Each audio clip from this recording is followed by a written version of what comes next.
I found out someone had been watching me for 3 days before I ever saw his face, and the way I found out was the worst possible way. I was alone at my campsite in a national forest in northern Michigan, 3 miles off the main road, and a man in a green jacket walked up to my fire, smiled, and said, "Rough night, huh, Danny?" Tent still leaking on the left side? My tent had been leaking on my left side. I hadn't told anyone that. I hadn't told anyone I was even here. I'd left on a Thursday without posting anything, without calling my sister like I usually do before a solo trip, because I wanted 3 days where nobody could reach me. I laughed it off at first, the way you do when your brain refuses to process something wrong. I asked how he knew my name, and he said the campground host mentioned it. That made sense until I remembered I'd paid at an unmanned kiosk with cash. No name attached to that. No form, no conversation with anyone. He looked maybe 40, clean-shaven, wearing a green jacket with no patch on it, which I only noticed later, once it was too late to ask him about it directly. Real rangers wear patches. He asked how long I was staying, and when I said 2 more nights, he nodded slowly, like he was updating a private schedule in his head rather than making small talk. That night, I barely slept. I kept replaying the conversation, and the leaking tent detail wouldn't leave me alone. I'd fixed it myself that morning with a trash bag and duct tape, quietly, at 6 in the morning, before anyone else on the loop was even awake. Nobody had walked past. I would have heard gravel. Around midnight, something scraped against the outside of my tent. Not an animal, not the wind. A single deliberate drag, like a hand pulled slowly across the nylon from one end to the other. I lay frozen, counting my own heartbeat in my ears, and after almost a full minute I heard footsteps walking away, unhurried, like whoever it was wanted me to hear them leave. Before I left, I walked over to the campground host, an older woman parked in a small trailer near the entrance, and asked if she'd sent anyone over to check on Site 11 the night before. She said no. Nobody from her office had been out on the loop after dark, and she looked genuinely confused by the question. The kind of confusion you can't fake convincingly at 7 in the morning before coffee. I asked if a park worker in a green jacket had checked in with her recently, describing him as best I could, and she said the only green jacket she knew of belonged to a maintenance crew that hadn't worked that section in over a month, since the trail repairs there had already been finished. That answer should have made me feel better. It didn't. It meant the man had no reason to be near my site at all, official or otherwise, and yet there he'd been, standing at my fire, saying my name like it was something he'd known for years, instead of something a stranger has no business knowing on a first meeting. I packed everything and drove straight to the ranger station. The woman at the desk pulled up their staff roster and told me nobody matching that description worked there, and nobody had been assigned to my loop all week. She started pulling up an incident report form, and while she typed, another ranger walked past behind her, glanced at me and said, "Oh, you're the guy from Site 11. Danny, right?" I hadn't given my site number either. Not to her. Not to anyone. I asked him how he knew, and something shifted in his face, a flicker of confusion, like he'd surprised even himself by saying it. He said he must have seen it written on a form somewhere, but there was no form yet with my name on it. I'd walked in 5 minutes before he had. I left the station rattled, telling myself I was building a haunted house out of 2 coincidences, but I decided I wasn't spending another night in that park regardless. On the drive out, about 2 miles from the exit, I saw the man in the green jacket standing at the tree line, motionless, watching my car pass. I didn't slow down. I didn't look at the mirror longer than a second, because some old animal instinct told me that if I looked too long, he'd still be looking back. I filed a report with the county sheriff 2 days later, mostly to have it documented somewhere official. A deputy called me back about a week after that, and what he said made the whole thing worse instead of better. There had been 2 other reports that same season describing a man matching that build and jacket, always approaching solo male campers, always somehow already knowing small private details about them before ever introducing himself. One hiker said the man knew what brand of boots he was wearing, which he'd bought secondhand off a resale app 2 weeks earlier, and never mentioned to a single person. The deputy asked if I'd posted anything online before the trip. I had, technically. 1 photo, no location tag, a caption that just said, "heading out for a few days." My account uses a nickname, no last name, no location history turned on. It shouldn't have told anyone anything useful. He also asked something I hadn't thought to consider, which was whether I'd used the same gas station on my way into the park both times I'd visited that area, since it was the closest one to the trailhead and most people used it out of convenience. I had. I always filled up there, always paid with the same card, always at roughly the same time of morning since I liked getting an early start. He said, carefully, like he didn't want to alarm me more than necessary, that 2 of the other reported victims had also mentioned stopping at gas stations near their trailheads, and that his department had floated the idea, informally, that whoever this was might not be following people through the woods at all. He might be watching them long before they ever reach the trail, learning names off receipts, overhearing conversations at the pump, noting license plates and matching them to trip permits filed online, then simply waiting in the forest for a chance to use what he already knew. That theory made a kind of sense that was almost worse than not understanding it at all, because it meant the danger hadn't started the moment I set up camp. It had started the moment I filled my tank, 2 hours before I ever saw a single tree. That's when it really landed for me, that the how did he know question wasn't about anything supernatural. It was about how much information an ordinary person leaves behind without realizing it, and how someone patient enough, someone willing to watch quietly from just outside the edge of what you notice, could stitch together the rest without ever needing to speak to you first. I stayed off that trail for almost a year. When I finally worked up the nerve to check the local hiking forums again, I found a thread from another camper describing almost the same encounter, down to the green jacket with no patch. Except this time the man had approached a father and his son at a different park nearly 90 miles away. The mother, posting on the man's behalf since he'd asked her to warn other people, said the stranger had used the boy's name at a trailhead before either of them had said a word to him. The boy's name wasn't stitched on his backpack. It wasn't on his shirt. Nobody could explain how a stranger standing at the edge of a parking lot knew it before the family had even gotten out of the car. I read that thread 3 times before I closed the laptop. I told myself it had to be some kind of local pattern, some drifter who worked the parking lots listening for names shouted between family members before anyone noticed him standing close enough to hear, and maybe that's exactly what it was. It's the only explanation that lets me sleep at night, so it's the one I choose to believe. But I still think about the tent detail. Shouted names in a parking lot explain a lot of things. They don't explain a man knowing which side of my tent leaked at 6 in the morning when I was completely alone and hadn't said a word to another living soul.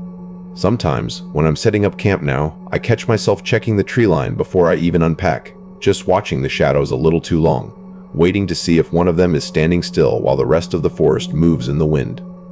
It never is, but I keep checking anyway because the one time I stop checking is exactly the kind of thing a man like that would be counting on.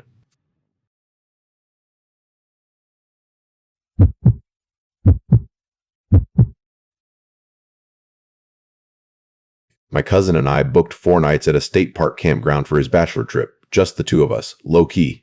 And when we checked in, the ranger at the desk looked at our reservation and went quiet for a second before handing us the site map.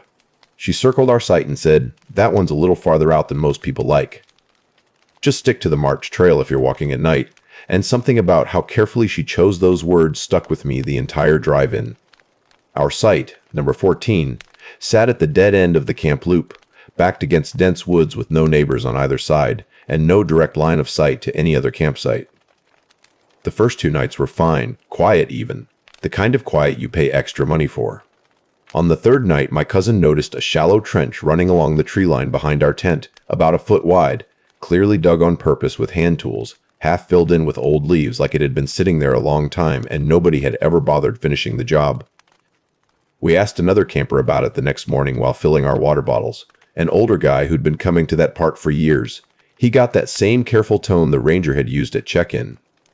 He said Site 14 used to be part of a double site until about 5 years ago, when the park split it in half and stopped renting the back portion entirely.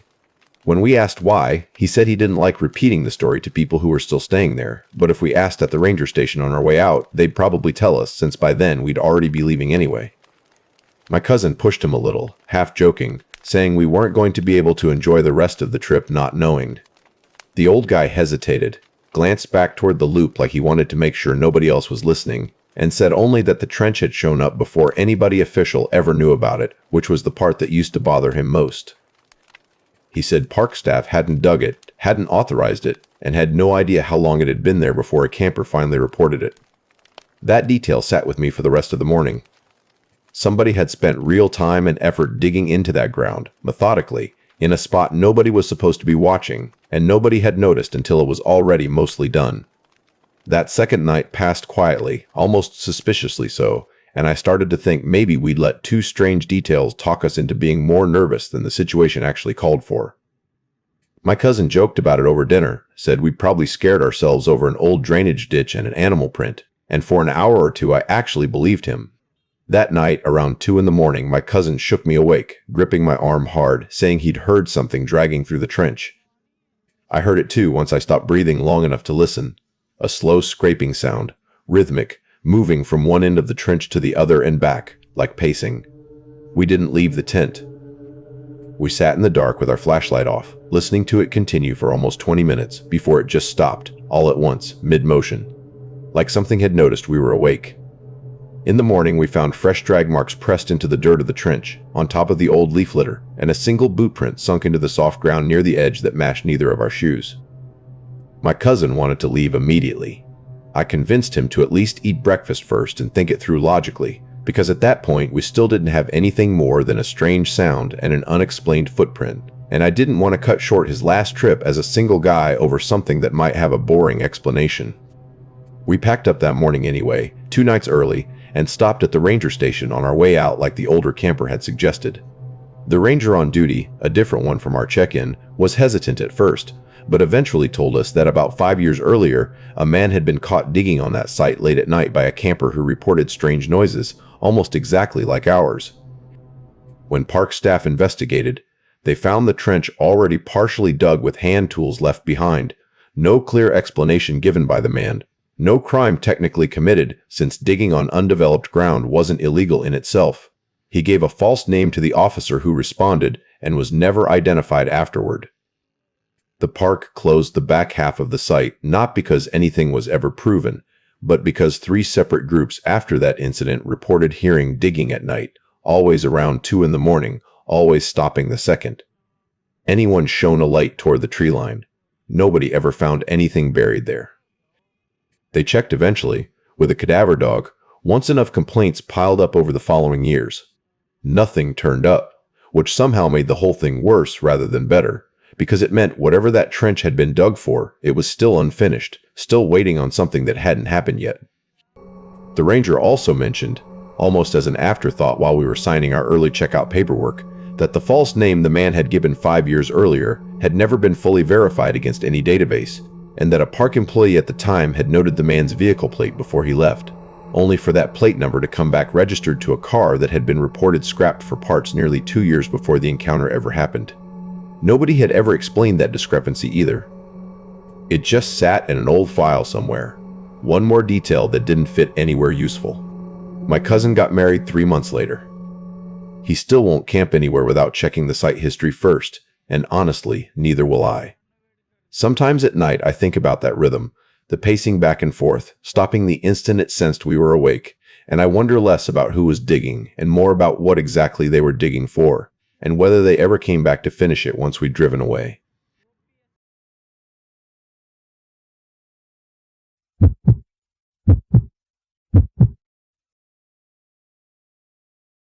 I want to tell this exactly the way it happened, because I've told parts of it before, and people always assume I'm exaggerating the ending, and I promise I'm not.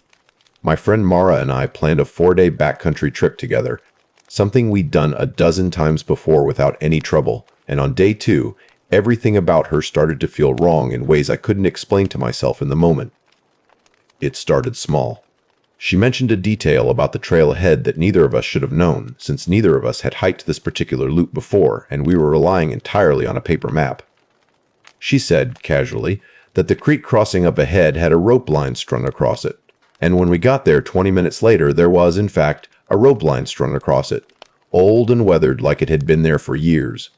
I asked how she knew that, and she said she must have read it in a trip report before we left, which was possible, technically, except I was the one who'd planned the route and read every trip report available, and none of them mentioned a rope crossing. By that evening, she'd stopped checking her phone entirely, which was strange for her specifically, since she usually obsessed over battery percentage and signal bars even when there was no signal to find.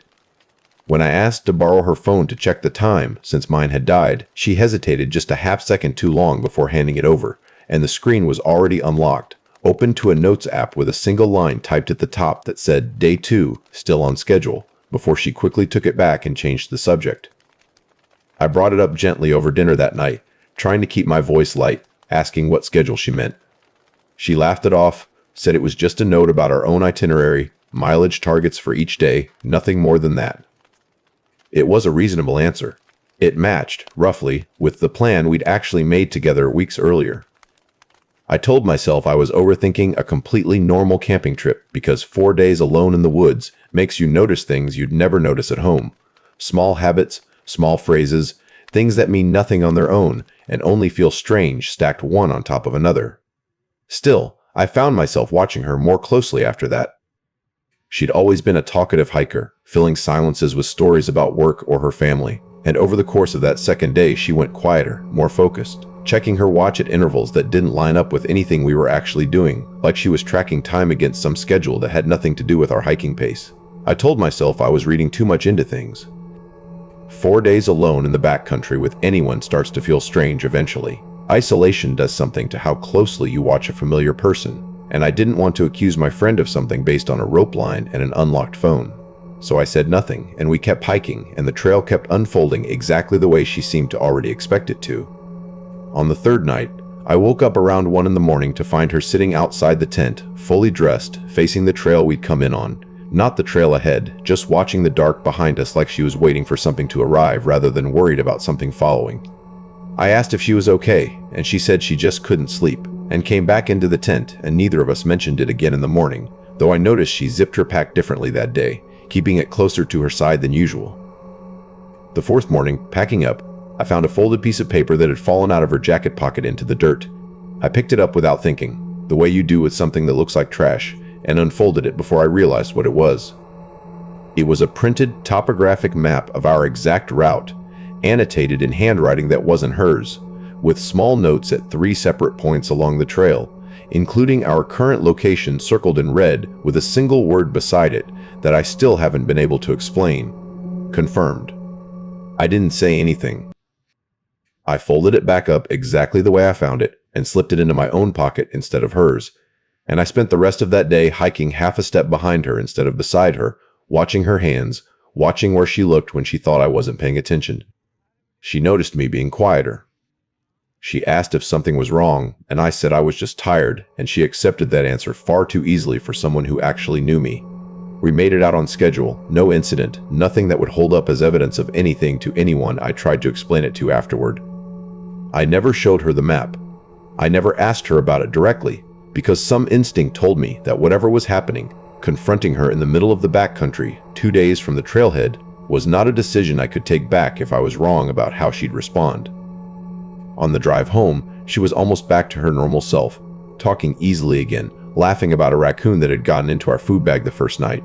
And for a while, I let myself believe I'd imagined the whole thing. That isolation really had made me paranoid over nothing more than a rope crossing and a lost hiker's map that had blown into her pocket by pure coincidence. I dropped her off at her apartment, and she thanked me for the trip and hugged me goodbye like nothing at all had happened between us, and I drove home telling myself the same story, over and over, trying to make it true through repetition alone. A few weeks later, scrolling through old trip photos, I noticed something I'd missed at the time. In a photo I'd taken of our campsite on the third night, the one from the same evening she'd sat outside watching the trail behind us, there was a second headlamp beam visible in the far background, faint, barely more than a pinprick of light through the trees, pointed in our direction from a distance that shouldn't have had anyone else camped anywhere near us according to the permit records I checked afterward. I never figured out whose it was. I never asked Mara about that either. We haven't hiked together since, and she's never brought it up, and neither have I. I still have the map folded in a drawer at home, and every few months I take it out and stare at that single word again, confirmed, next to a location I now know was exactly where we were camped that same night, written down by someone before we ever arrived there, in handwriting that belonged to neither of us.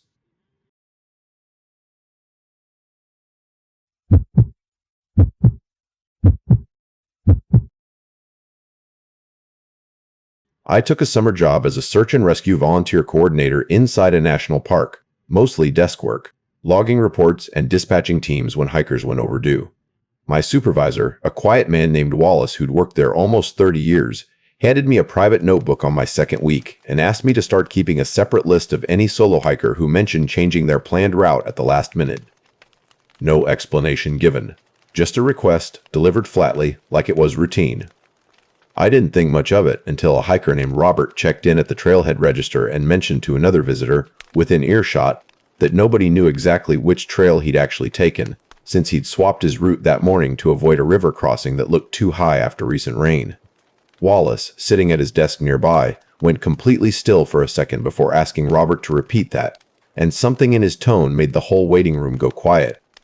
Robert seemed like an ordinary guy, mid-30s, friendly, the kind of hiker who chats easily with strangers while filling out permit paperwork. He mentioned he was between jobs, taking a few weeks to clear his head after a rough year, and that nobody back home even knew exactly which park he'd driven to, since he'd made the decision on a whim after seeing photos online. He laughed when he said it, like it was a small act of freedom rather than anything that should concern anyone. Wallace didn't laugh. Wallace asked him, very casually, whether he had a return date in mind, and Robert said, not really. And I watched Wallace write something down in the private notebook without looking up from the page. I found myself thinking about Robert for the rest of that day, replaying the conversation, telling myself I was reading too much into an offhand comment from a guy who just wanted a few weeks of solitude. People come to parks to disappear from their regular lives all the time, temporarily, on purpose, and most of them drive home a week later feeling better than when they arrived. There was no reason to assume Robert was any different. That night, working late, I pulled the old paper logbooks from a storage closet, going back over 2 decades, and started cross-referencing names against a folder of local newspaper clippings I found tucked behind them in Wallace's desk, which I probably shouldn't have opened, but curiosity got the better of me. 6 names over 30 years, all solo hikers, all people who had mentioned to someone, anyone, that they'd changed their route without telling anyone outside the park, never appeared checking out of any trail register again. Not reported missing, not found. Just gone, quietly, off every system that would have otherwise recorded them leaving. I confronted Wallace carefully the next morning, framing it as concern rather than accusation, because I still needed this job and didn't want to sound paranoid. He told me something that still doesn't sit right with me, no matter how many times I turn it over. He said the park had always attracted a certain kind of solo traveler, people running from debts or marriages or their own names, people who used the total isolation of the backcountry to disappear on purpose, and that changing your route without telling anyone was one of the clearest signs someone intended to vanish rather than simply get lost. He said the list wasn't malicious. He said it was protection, because years earlier the park had been accused of negligence after a solo hiker went missing, and Wallace wanted documentation going forward of exactly who arrived already planning to be hard to find. It was a reasonable explanation. It should have settled me completely. Instead, it raised a worse question, one I asked him directly, standing in his office with the old logbook still open on the desk between us. If people wanted to disappear entirely on their own, by choice, why would a park need 30 years of careful documentation proving that it happened every single time? Like clockwork, like a pattern too consistent to be 6 separate strangers all making the same private decision completely independent of each other. He didn't answer that. He just told me it was closing time, closed the logbook himself, and walked back toward his office without looking at me again. I should have let it go. I told myself I would let it go. Instead, I did something I probably shouldn't have. Before Robert left the ranger station that afternoon, I found an excuse to talk to him alone near the parking lot, under the pretense of double-checking his permit details, and I asked him, as casually as I could manage, whether he'd told anyone at all outside the park which route he'd finally settled on. He said no, laughing again, saying that was the whole point of the trip, total disconnection, nobody able to reach him even if they tried. I almost told him about the list right there. I almost said something, but I had no proof of anything, no actual evidence that the 6 missing names meant what I suspected they meant, and accusing my own supervisor of something that serious, to a stranger, based on a pattern in old logbooks, felt like the kind of thing that could end my job and my credibility in the same afternoon without actually helping Robert at all.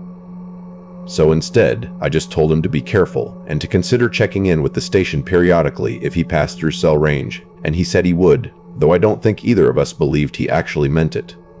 Robert left the trailhead 2 days later on schedule, according to his stated plan, waving at another hiker as he started up the trail alone. I checked the overdue list obsessively for the next week, the way you check a wound to see if it's healing wrong. He never showed up as overdue. He simply stopped appearing anywhere in the system at all. No red flag, no search triggered, because on paper it looked exactly like he'd finished his hike and driven home like everyone else. I tried calling the emergency contact number listed on his permit application about 10 days after he'd left, using the office phone during a lunch break when Wallace was out.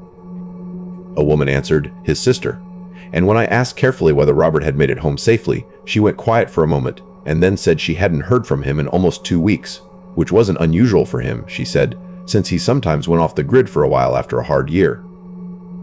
She didn't sound alarmed. She sounded used to it, the way you get used to a family member's pattern of disappearing and reappearing on his own schedule. I didn't tell her about the notebook. I didn't know what I would even say that wouldn't sound insane. I quit 2 weeks after that, telling my family it was a scheduling conflict with school. What I didn't tell them was that on my last day, going through the current logbook one final time out of habit, I found my own name written in Wallace's handwriting on the private list, dated from my first week, the same week I'd mentioned to him, once, in passing, that I sometimes hiked alone on my days off without telling anyone exactly where.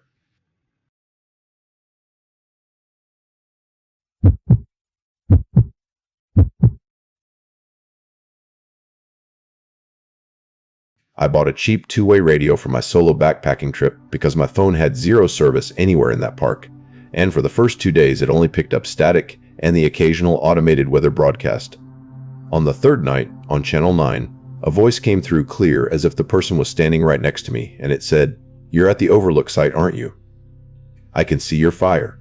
I hadn't told anyone which site I was at. I wasn't even supposed to be at that one. I'd changed my plan that afternoon because the trail to my original site had washed out in a storm 2 days earlier, and the ranger who redirected me only knew because I'd told her in person, at the trailhead, hours before this transmission. I answered carefully and asked who it was. The voice said he was another hiker, a few ridges over, using the same channel out of habit since it used to be a common frequency for backcountry travelers before everyone switched to satellite messengers. I asked how he could see my fire if he was a few ridges over, since the terrain there was thick pine and you couldn't see past maybe 200 feet in any direction once the sun went down. He didn't answer that. Instead, he asked what I was cooking, and I could smell my own dinner on the air, and I hadn't said a single word about food. I turned the radio off. I told myself it was a coincidence, that sound and smoke carry strangely across mountain air, that maybe he really could catch a glow through a gap in the trees from an angle I wasn't accounting for. I almost believed it, right up until I turned the radio back on an hour later just to check the weather forecast, and his voice came through immediately, like he'd been sitting there the entire time, waiting for me to switch it back on. He said, "You turned that off pretty fast." I didn't answer. I sat with my knife in my hand and my back against the boulder, watching the tree line, and for the first time in my life, I understood what it means to be afraid of silence. Because the silence meant he could be anywhere inside it, close enough to see, close enough to smell my food, close enough that turning the radio off hadn't made a single bit of difference to whatever he was actually doing out there. I didn't sleep. Around 4 in the morning I heard, or thought I heard, footsteps on the gravel path that circled my site, slow and deliberate, stopping just outside the ring of firelight I'd kept burning all night. I didn't move. I didn't call out. I just watched the dark past the fire's glow and waited for something to step into it. And after what felt like 20 minutes, whatever it was moved off again, back into the trees without ever showing itself. Around 5, right before the sky started turning gray, the radio crackled on its own, even though I hadn't touched it in hours. The voice was quieter this time, almost thoughtful, and it said something that has stuck with me every single day since. He said, "Most people leave after the third night. You've still got one more." I hadn't told him how many nights I was staying. I hadn't told anyone. My permit was filled out for 4 nights, but permits aren't public information, and even if they were, nobody out here could have pulled mine up in real time with no cell service to check it against. I sat with that sentence for a long time, turning it over, trying to find an innocent explanation, and couldn't find one that fit cleanly. Most solo trips in that park probably do run 3 or 4 nights on average, I told myself. Maybe he was just guessing at odds and happened to land close to the truth. But guessing at odds doesn't usually come with that particular phrasing. Still got one more. Like he was reading directly off my printed itinerary rather than estimating anything at all. I broke down and answered him one final time, my voice shaking more than I wanted it to, and asked him directly what he wanted. There was a long pause, long enough that I thought he'd finally gone quiet for good, and then he said, "I just like knowing where people are." Makes the woods feel less empty, and the radio went silent after that. No static, no carrier hum, just a dead channel that didn't pick up anything else for the rest of the night, no matter how many times I checked it. At sunrise, I broke camp early and started hiking out a full day ahead of schedule, taking a longer but more populated route just to avoid the isolated stretch I'd planned to camp on that night. Around mid-morning, I passed a trail junction with a small memorial plaque, zip-tied to a wooden post, the kind hikers put up for someone who died on that trail. It had a name and 2 dates about 6 years apart. I didn't think much of it at the time. That evening, back within cell range at a motel 2 towns over, curiosity got the better of me, and I searched the name from the plaque. The man had died in that same section of park, and according to a short local news article, he'd worked for years as a search and rescue volunteer. Part of his job had involved using radio relays to reach lost hikers, because that whole stretch of backcountry had no cell coverage at all. The article, almost as an afterthought, mentioned that in the years after his death, several other hikers had reported picking up strange transmissions on the same emergency channel he used to operate, always specific to their exact location, always unsettlingly accurate, always going silent the moment someone got close enough to actually see who was speaking. I called the number listed for the local sheriff's office the next morning, mostly expecting to be brushed off, and instead got transferred to an older deputy who'd apparently fielded calls like mine before. He didn't sound surprised at all. He told me the department had a loose, informal file on Channel 9 complaints going back almost 5 years, nothing official, nothing they could act on, since no actual crime had ever been reported alongside any of the transmissions, just unsettled hikers describing a voice that knew too much. He said most of them, like me, described the same pattern: 3 nights of increasingly specific comments, and then one final transmission that felt less like a threat and more like a goodbye. He asked if mine had ended that way too, and when I described the line about the woods feeling less empty, he went quiet on his end of the phone for a second before saying that was almost word for word what 2 previous callers had reported, years apart, describing a voice they'd never actually seen attached to a face. He couldn't tell me whether it was one person operating for years, a group of people using the same script deliberately to scare hikers off certain sites, or something else he wasn't willing to put into words over the phone. What he could tell me was that nobody had ever been hurt during one of these encounters, not that he knew of, which was somehow both reassuring and completely unhelpful at the same time. I want to believe there's a rational explanation. Some rogue hiker with a scanner, a habit of tracking campers by their fire smoke, deliberately using the dead man's old frequency because it's the one channel nobody thinks to guard against. That has to be it. It's the only version of this that doesn't keep me up at night. But Channel 9 on that radio doesn't pick up anything anymore. I've tried it since, at home, just to see, months later, in a completely different state. Static. Every single time. Except once, late on a Tuesday night for no particular reason, for about 4 seconds, when I heard someone breathing before it cut to silence again, and I haven't turned that radio on since.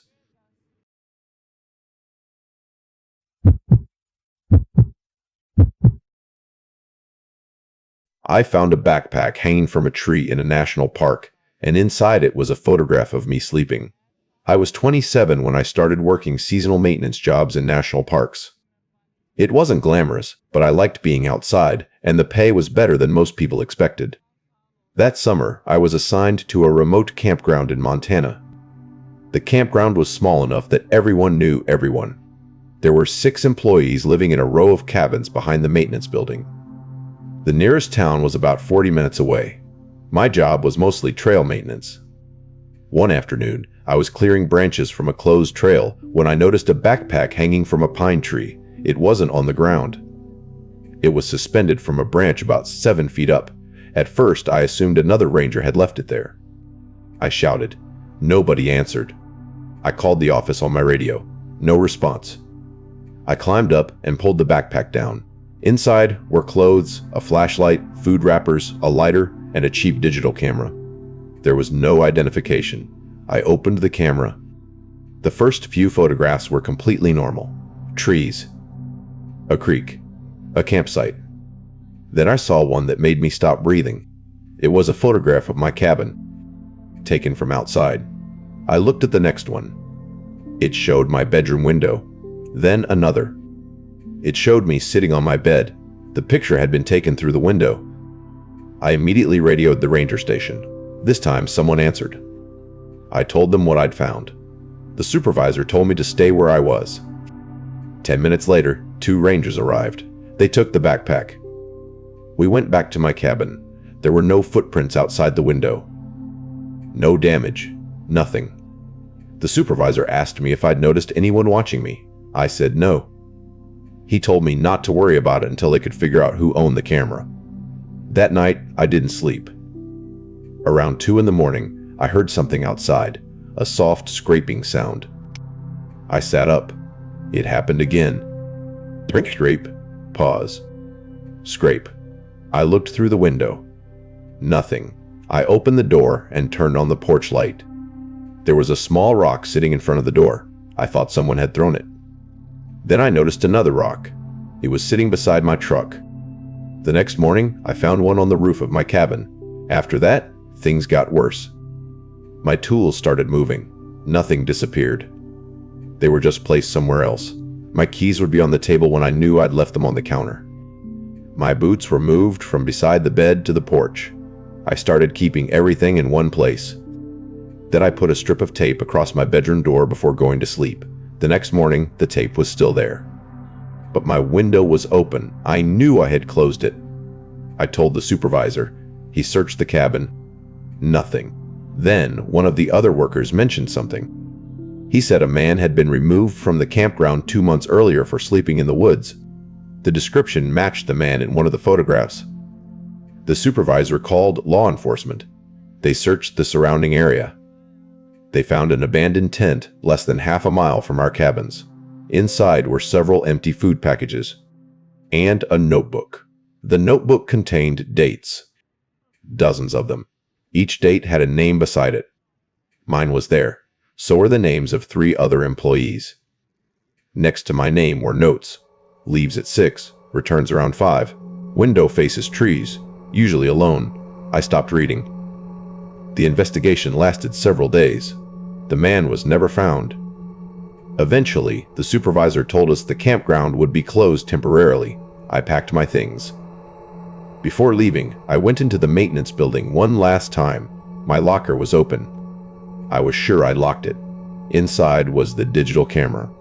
The same one from the backpack. I hadn't seen it since the rangers took it. There was a new photograph on it. I opened it. It showed me standing in the maintenance building. I was looking at the camera. The photograph had been taken from behind me. I checked the timestamp. It had been taken about 10 minutes earlier. I immediately walked outside. The parking lot was empty. I called the supervisor. He told me to get into my truck and drive directly to the ranger station. I did. They searched the building again. Nothing. A week later, the police told me they believed the man had left the area. I went home. I thought that was the end. It wasn't. About 3 months later, I moved into an apartment in another state. One evening, I was unpacking boxes when I found an envelope tucked inside one of my old work jackets. I had never seen it before. There was no name on it. Inside was one photograph. It showed the front of my new apartment building. I stared at it for a long time. Then I turned it over. Someone had written, "Nice place." I called the police. They checked the building. They found nothing. I changed my locks. I installed cameras. Nothing ever happened again. At least, not that I know of. But I still have one question. How did that man know where I moved? Because I never told anyone at the park my new address.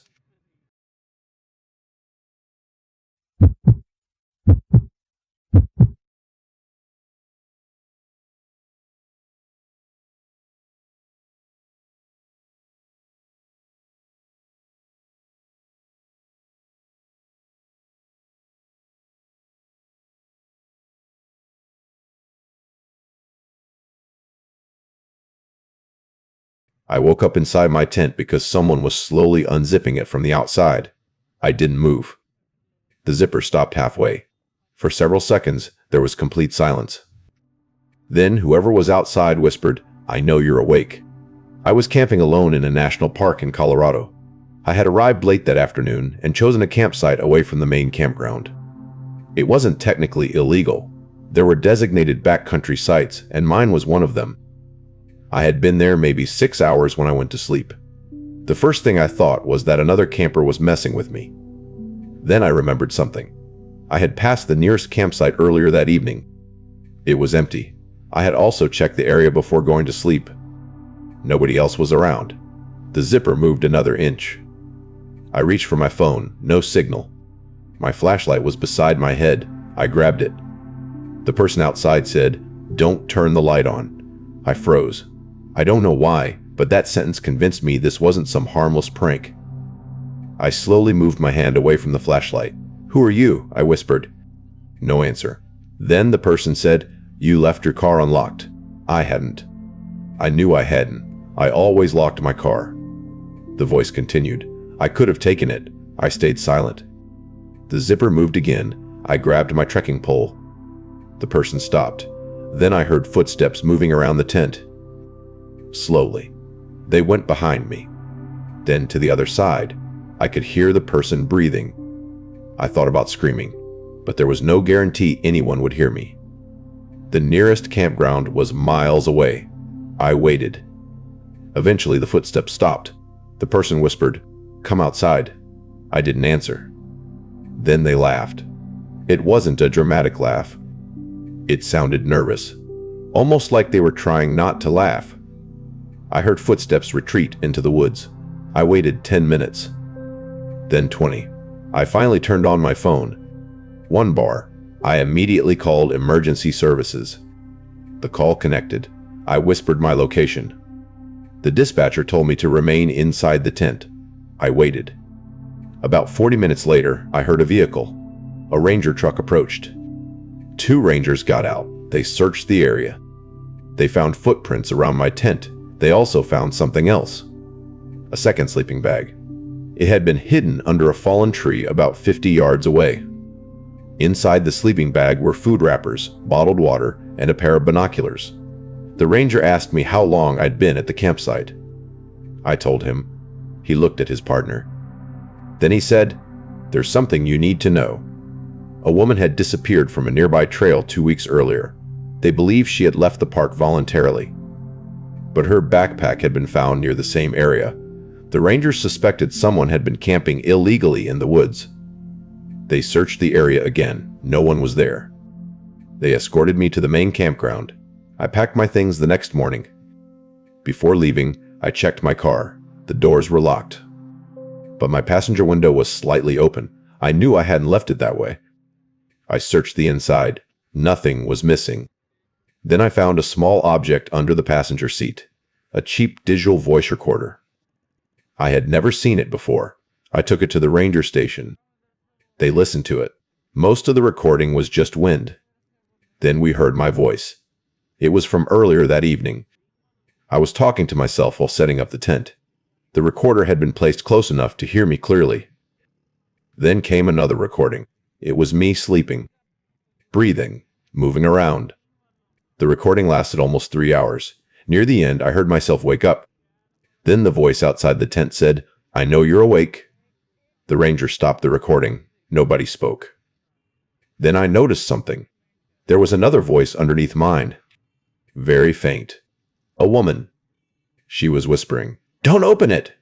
The ranger replayed that part. The voice was definitely there. They searched for the missing woman again. 2 days later, they found her backpack. It was hidden under a rock about a mile from my campsite. They never found her. The man who had been living near my campsite was never identified either. I went home. For a long time, I told myself the person had only wanted to scare me. Then, about a year later, I received an envelope in the mail. There was no return address. Inside was a photograph. It showed my campsite, taken at night. My tent was visible in the center. The photograph had been taken from inside the trees. On the back, someone had written, You should have opened the zipper. I never figured out who sent it. But I still have the photograph. And every time I look at it, I notice something I missed before. There is a second tent in the background, and someone is standing beside it,